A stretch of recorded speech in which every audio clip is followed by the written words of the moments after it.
عرب کی سرزمین خشک سالی کی بنا پر اناج کی کومپلوں کی جگہ ببول کے کانٹے اگل رہی تھی جناب صدر علی وقار۔ وہاں انسانی تہذیب و تمدن اور اخلاق و کردار کے سوتے خشک ہو چکے تھے۔ وہاں صلح و خیر کے گلہائے تازہ کی جگہ ظلم و تعدی اور کفر و شرک کے جھاڑ جھنکار اٹھ رہے تھے۔ وہاں کے تپتے ہوئے صحراؤں اور ظلم و ستم کی باد سوم سے جھلستے ریگستانوں میں خدا کی عظمت و تقدیس اور انسانی کردار کے منکر انسانوں کی آنکھوں سے شرم و حیا کے پانی کی ایک ایک بوند خشک ہو چکی تھی۔ لڑائی جھگڑا اور قتل و غارت کو جوانی کا اعزاز اور مردانگی کا افتخار سمجھا جاتا تھا۔ عکاظ کا میلہ قبائلی تعصبات اور فقر و مباحات کے نعروں سے شروع ہو کر برسوں تک جاری رہنے والی لڑائیوں کے لیے موجود ترین قرار پا چکا تھا۔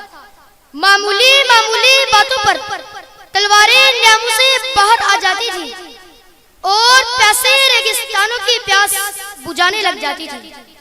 غرض یہ کہ مردان عرب ایک دوسرے کا خون چوس کر اور گوشت نوچ کر قارے مذلت میں غرق ہو چکے تھے جناب صدر۔ ایسے میں ایک ایسے صحابہ رحمت مجسم برکت رہبر اعظم رسول اکرم کا ظہور ہوتا ہے کہ جس نے رہزن کو رہبر بنا دیا، بت پرست کو بت شکن بنا دیا، بے حیا کو شرم و غیرت کا شعور سکھا دیا، اخلاق و شرافت کی دجیاں بکھیرنے والوں کو رفت کردار کا کامل نمونہ بنا دیا۔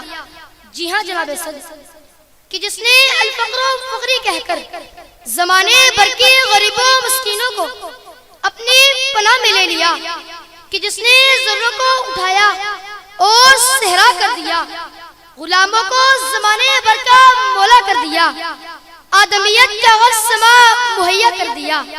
اکرم نے آدمی کا بول بالا کر دیا، اکرم نے آدمی کا بول بالا کر دیا۔ آپ کی سماعتوں کا شکریہ۔